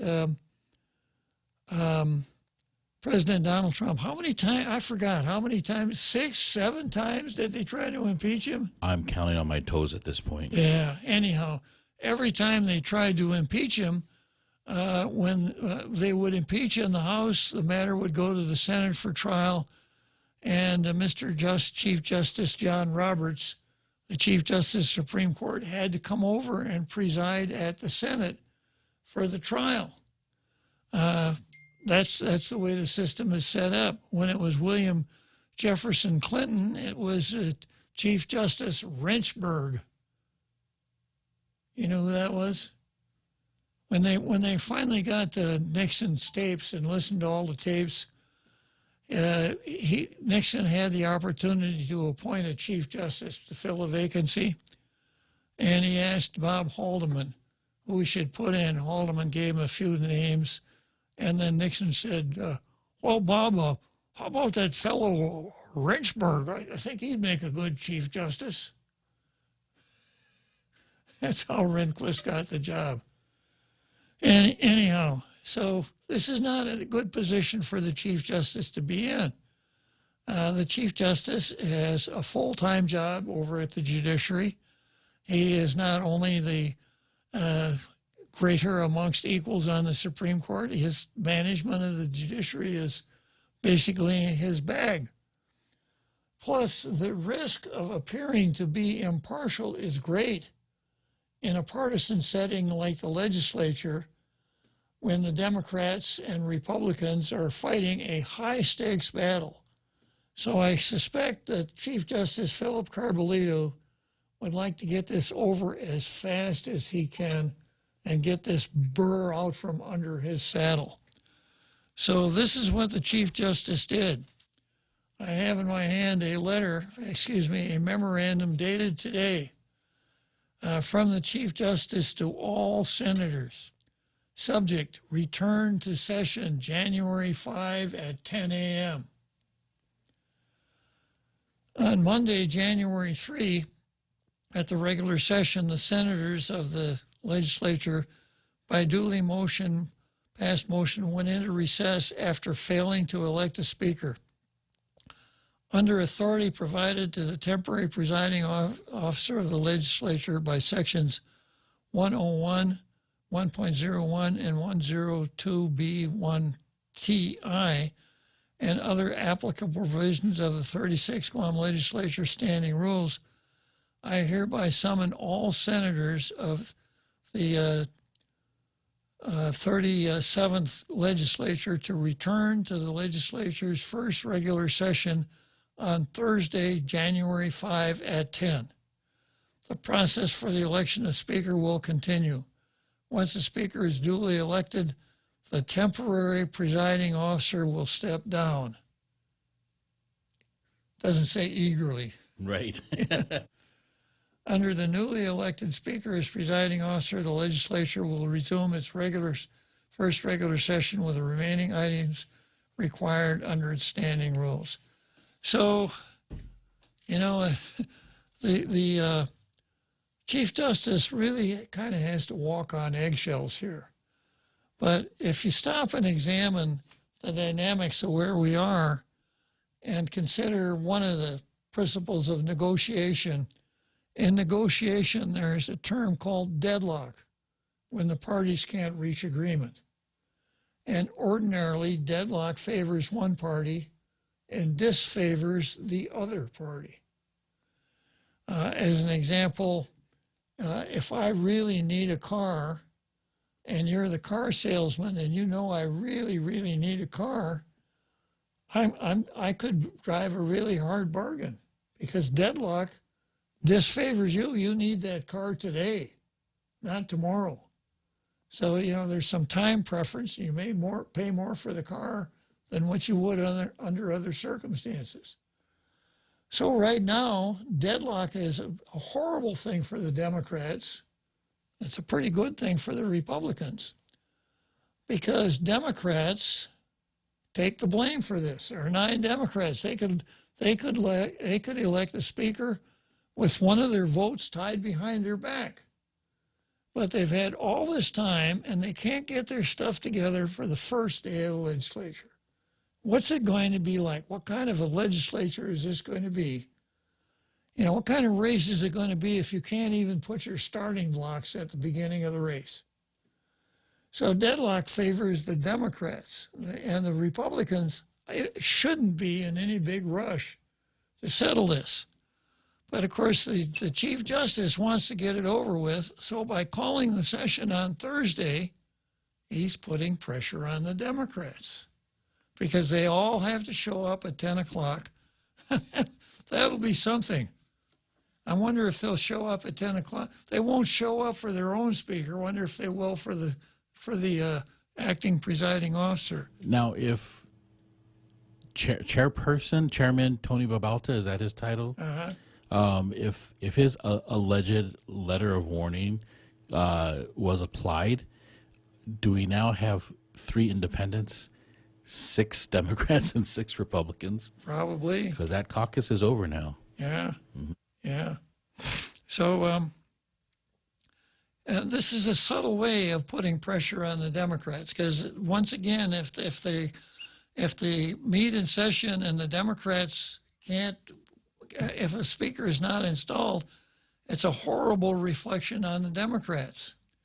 Now here's a really interesting wrinkle that the 3 that we just mentioned, Therese Titlahi, Malfunction, and Sabina Paris, if they are in solidarity with the Republicans, they could even prevent the session from happening. The Chief Justice calls the session to order, 7 members present, no quorum, no session, no business transacted.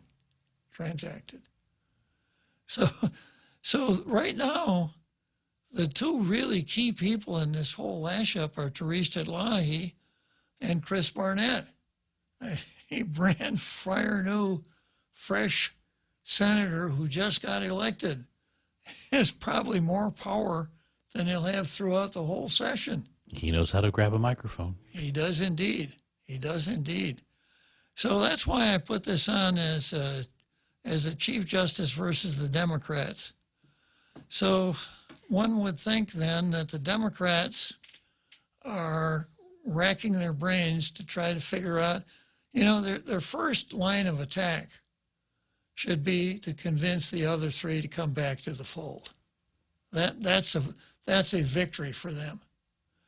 If they can't get the three to come back, and either St. Augustine or Therese goes to the Republicans to get the speakership, that's a bad defeat for the Democrats. Oh, yeah, okay. So you just put an interesting twist there, because I'm presuming that St. Augustine is the golden child here for the party via Tony Babauta. Yeah. If he gets any of the Republicans to vote for him, then he's out. Well, you know, even if it's to put him in. Well, it's interesting, and what Jose is talking about is this. We talked about it last week. I had some intel from an extremely reliable source that Tony Babauta has let the Democrats all know that any Democrat senator who relies on Republican senator support for the speakership will be expelled from the party. And if he's expelled, if they are expelled from the party, then they can't sit in the Democrat caucus. So this is kind of like, this is a little bit of a long-stretched analogy, but during World War II, in conference, the United States in July announced that, or was it June, announced that unless Japan entered into an unconditional surrender, the war would continue. And we find out as time goes on that the Japanese were ready to surrender. They just would not throw their emperor under the bus. So they would fight right down to the last man to hang on to the emperor and his status in Japan. But when we said unconditional surrender, diplomatically, that was a horrible thing to say if you wanted to bring the war to an end. And then, of course, when we finally got there, that's what we did anyhow. We allowed the emperor to maintain his position at the top of the government, which is a really smart move for us. Because if you look at all the wars we've been in, the only one we really won was Japan. In World War II, we lost half of Europe to the communists. Japan, we not only beat Japan, but they became our strongest ally in that part of the world. So sometimes your first inclination is not your best thought process. So when Tony Babauta comes out and says that, what he's saying is that that the deadlock is going to continue because there's no reason for either side. There's no reason for the three to give in because the six can't do anything without them. So they're in a position to drive a really hard bargain or to wait around until finally the other six or five of the other six say, we got to stop doing this. We're getting slaughtered by doing this.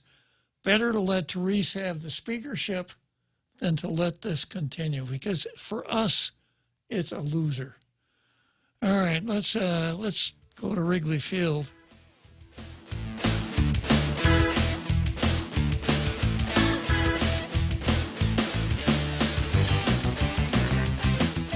Everyone has a busy schedule these days, and sometimes we forget to schedule our routine dental checkup and cleaning. Don't neglect your dental health. Schedule one today with Dr. Robert Yang and his Smile Team, conveniently located at the East West Business Center on Marine Drive, Upper Tumon. Call us today at 647-8702 or 3. Again, that's 647-8702 or 647-8703. We make smiles happen. Listen to The Point anytime, anywhere on Odyssey. Odyssey is your new audio home for all the music, news, sports, and podcasts that matter to you. Find your favorite stations like The Point and discover more. Music stations, local and trusted news sources, sports talk and team coverage, plus today's biggest podcasts. Find it all on the Odyssey app. AUDACY.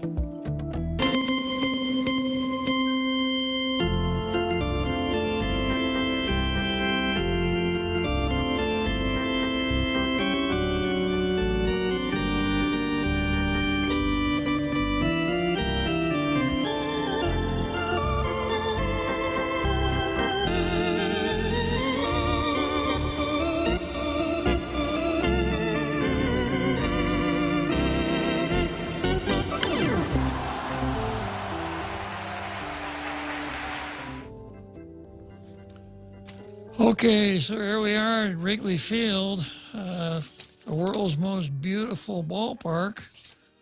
And it's the seventh inning stretch. That means I've got just two more innings, and this show will be over for today. And we're talking about the cluster fumble at the legislature yesterday, where the legislature recessed without selecting a speaker, leaving the Chief Justice as the presiding officer of the legislature. Chief Justice has called him back into session at 10 o'clock on Thursday morning. Now, I named this program today The Curse of the Parkinson. And the reason I did that, thank you, Jose, The Curse of the Parkinson. If you know anything about baseball, you've probably heard about the curse of the Bambino. Babe Ruth, perhaps the most famous baseball player of all time, started his career with the Red Sox, Boston Red Sox, actually as a pitcher. But the Red Sox traded the Babe to the Yankees, where he became a legend. 60 home runs in 1 year. It was just unheard of. And it took, like 75 years after the Red Sox traded the Babe to the Yankees that the Red Sox could ever beat the Yankees. They'd come close and something would happen that they'd lose. And the sportscaster would always say, the curse of the Bambino strikes again. Well, now we have the curse of the Parkinson. And it works like this. If you have a Parkinson in your legislature, it's going to be hard for the Democrats to choose a speaker. Back in the 23rd Guam legislature in 1995, it was all set up. Tom Atta was going to be the speaker, replacing the father of current Senator Joe San Augustine. So Joe T. San Augustine had been the speaker. He was going to be replaced by Tom Atta, which is a really interesting story all by itself. And they had their smoke-filled room meetings, et cetera, and they had it organized to the point that programs were even printed showing who the new officers were going to be. Kind of like that famous Chicago Tribune headline that Harry Truman held up that says, Dewey defeats Truman. Yeah. So when it started, 4 Democrats went with the, 8 Republicans. This is a time or 7 Republicans. This is back in the days of 21 senators. 7 Democrats, 7 Republicans, 4 Democrats nominated Don Parkinson, a Democrat, to be Speaker. And that's how Don Parkinson got to be Speaker. Thus began the curse of the Parkinson. So Don Parkinson, may he rest in peace, spent several terms in the legislature. At once upon a time, he was the Attorney General of Guam. Did his time in the legislature, went into private practice, and died an untimely death. As I say, may he rest in peace. And now his son has picked up the political mantle. His son is named Will Parkinson, but for Tall Tales purposes, he is known as Won't Parkinson. Won't win the mic. Yes. So Won't is in the legislature now, and the curse of the Parkinson has returned because there's a Parkinson in the legislature, and the Democrats are having trouble choosing their speaker. And another familiar name, San Augustine. And another familiar name, San Augustine. Yeah. So Mark Twain has said that history doesn't repeat itself, but it rhymes, and it's rhyming right now. So consider the possibilities here. Consider the possibility that of Terlahi and Barnett just digging their heels in and saying, we are not going to give in. And I'll tell you what, you guys, we're going to give you a deadline. If you don't make up your mind, let's just say they're meeting today, And Therese and Barnett say, I'll tell you what, if you don't meet our deadline by Monday noon, I'm signing up with the Republicans. So you're going to have Frank Blas as a speaker. How would you like that? In other words, a threat. It's either me or Frank Blas. It's not going to be you, Joe San Augustine, no matter what. That's certainly a possibility. Another possibility is that the Democrats prevail on Therese Terlahi, say, Therese, you're going to burn down the Democrat Party. You don't have our support. You can't get Republican support, according to Tony Babauta, unless you want to be excommunicated from the Democrat Party. Then you're going to be a speaker that can't caucus with his own party. So, it's time that you win one for the Gipper here, Therese. Take one for the team. Put aside your own personal ambitions and let's get on with it.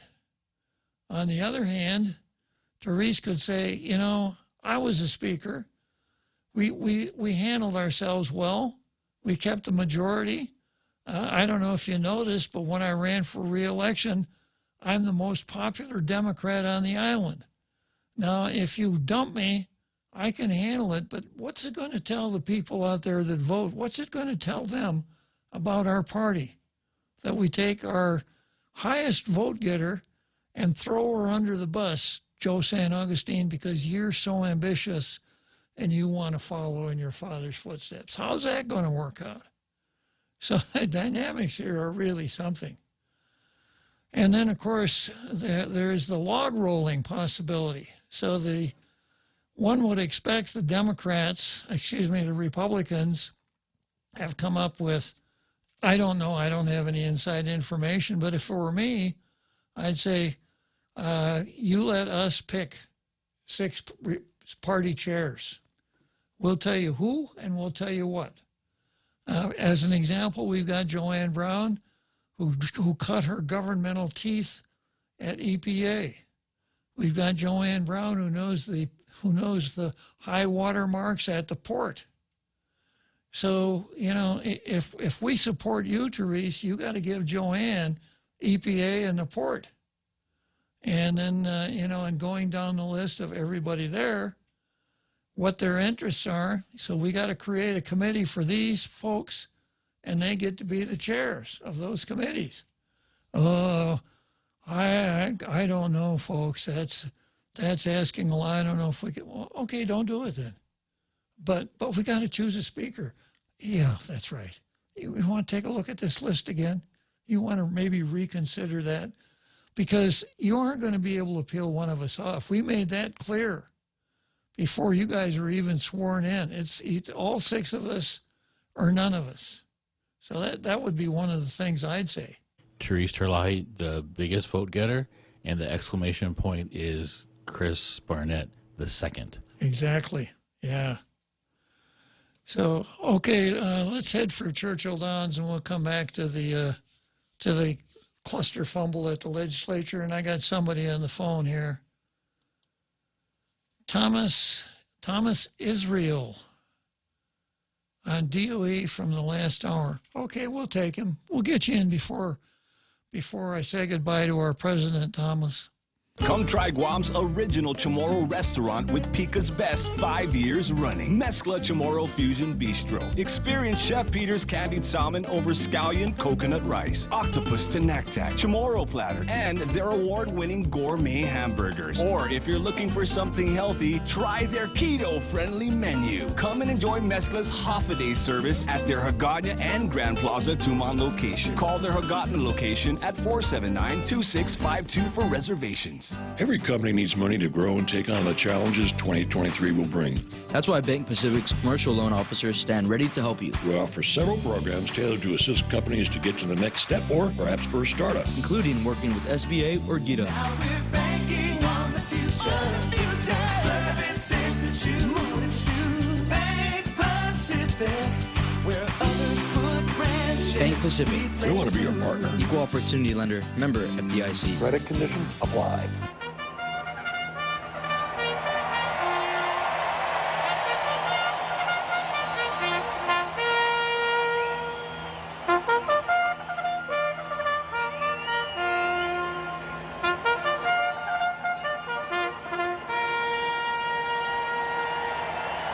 Okay, here we are, Churchill Downs, Louisville, Kentucky. 6 furlongs, and I crossed the finish line for the end of the first episode of Tall Tales this year. But before we get there, I'm going to let Thomas Israel jump to the head of the line here and tell me about DOE. Go ahead, Thomas.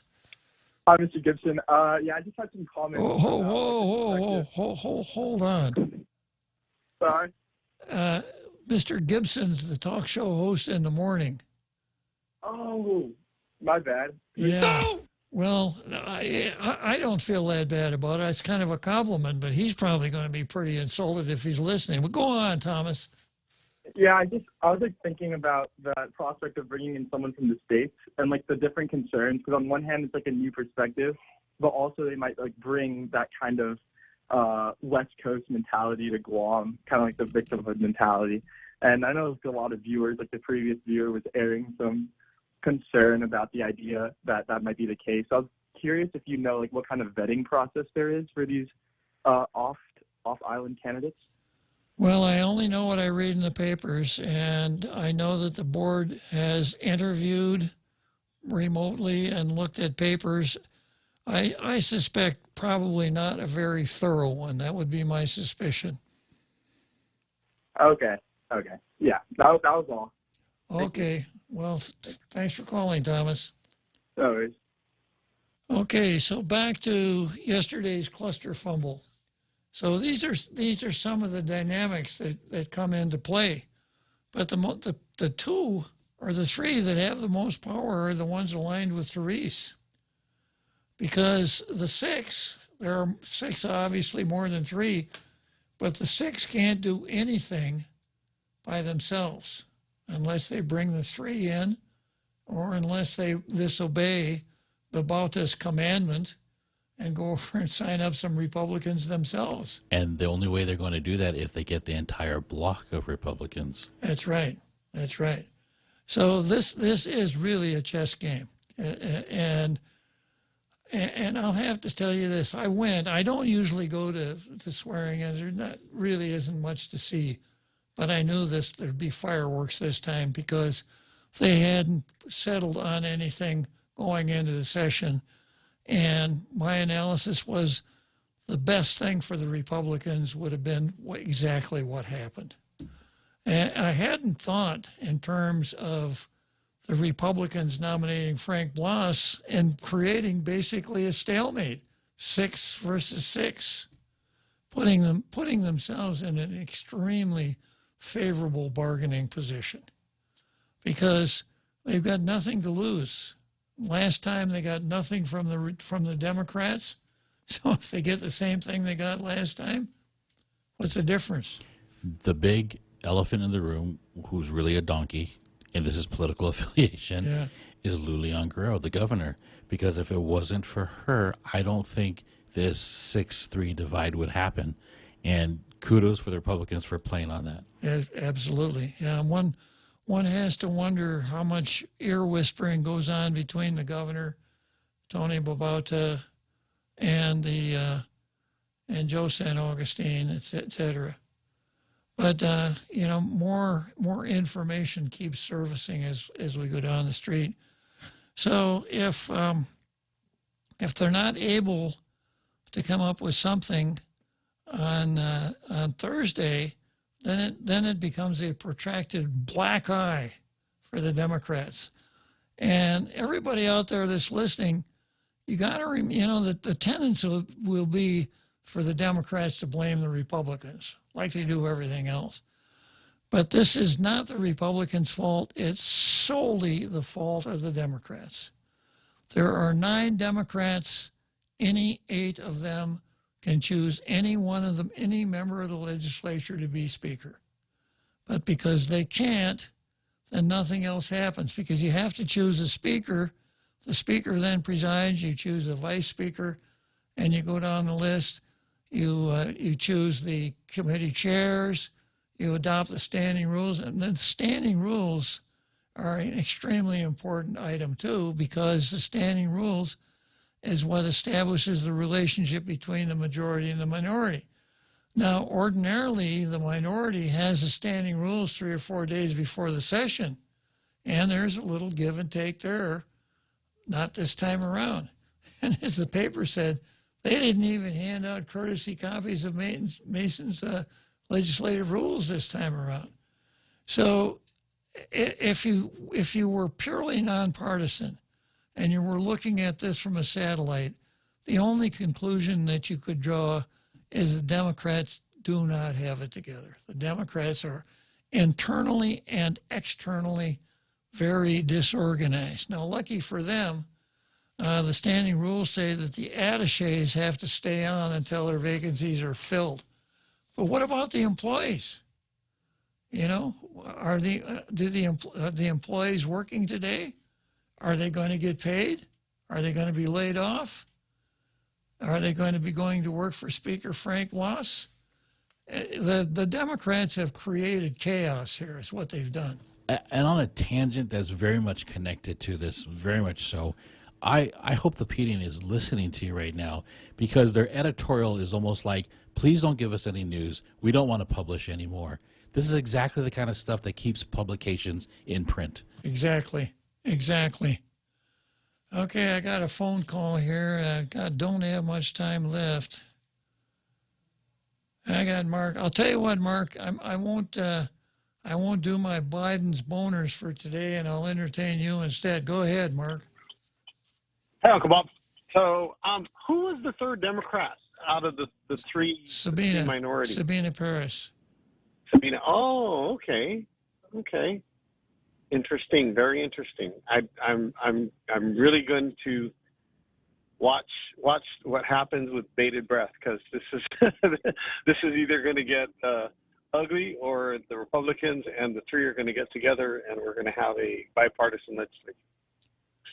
Yeah, it's going to be good. So the funny thing is Tony Babalta's letter said, if you solicit any votes from the Republicans, well, what if the Republicans offer them instead of getting solicited? What if they're not in trouble? What if the Republicans play? Here's another possibility: a really dirty trick. They're called to order, and they nominate Therese, and then Barnett nominates Therese. Somebody else nominates Joe San Augustine, and when it's time to vote, all 6 Republicans vote for Therese. That would be awesome. You know, throwing her a life preserver attached to an anchor, basically. Why would it be attached to an anchor? Well, because the Babauta rule is anyone who depends on Republican support is excommunicated from the party.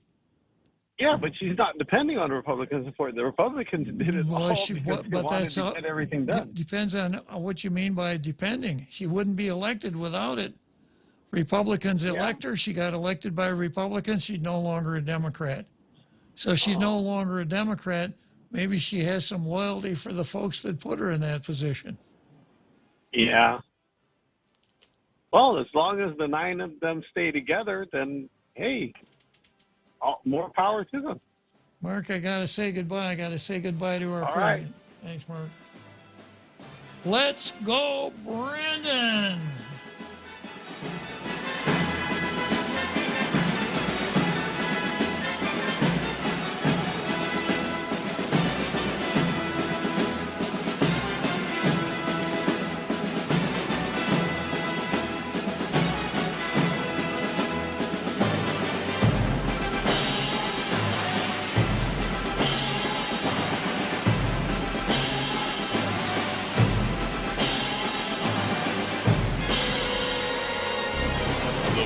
Is KUSG, Hagåtña, Guam, 93.3 FM and 104.3 HD3. A near-fatal NFL injury. I'm Jack Callahan, Fox News. Buffalo Bills safety Damar Hamlin critically injured during what appeared to be a fairly routine tackle during the Monday Night Football game against the Bengals in Cincinnati. Joe Danneman of Fox 19 in Cincinnati was there. I've never seen the urgency that I saw tonight from the medical staffs from both the Bengals and the Bills on the field to get him the treatment he needed. I'm told by multiple sources that at one point on the field he had CPR. He needed to be shocked twice by an AED. The Buffalo Bills have released a statement saying Hamlin suffered cardiac arrest, but his heartbeat was restored on the field before he was rushed to the hospital where he is listed in critical condition. The NFL has suspended the game indefinitely. A showdown is brewing in what is normally a rubber stamp vote on today's inaugural session of the new Congress. The first order of business in the House is to elect a speaker. Republicans in the majority this term, but GOP House Leader Kevin McCarthy is reportedly short of the number of votes needed to win the gavel. Virginia Republican Congressman Bob Good is among those who plan to not vote for McCarthy. What we'll do is we'll block Kevin. There'll be, I suspect, 10 to 15 members who will vote against him on the first ballot that will vote for Andy Biggs. McCarthy was meeting with members offering compromises, including a potential midterm confidence vote. In a court hearing in Pennsylvania today, accused quadruple killer Brian Kohberger is expected to waive his rights to fight extradition to Idaho to face murder charges in the stabbing deaths of 4 college students. The alleged cryptocurrency fraudster also has a court date today. The founder of cryptocurrency exchange FTX is expected to plead not guilty during a court hearing in New York today. Sam Bankman-Fried is facing federal fraud and money laundering charges. Fox's Tom Rigotti reports 2 of Bankman-Fried's associates have already pled guilty. America is listening to Fox News. It all started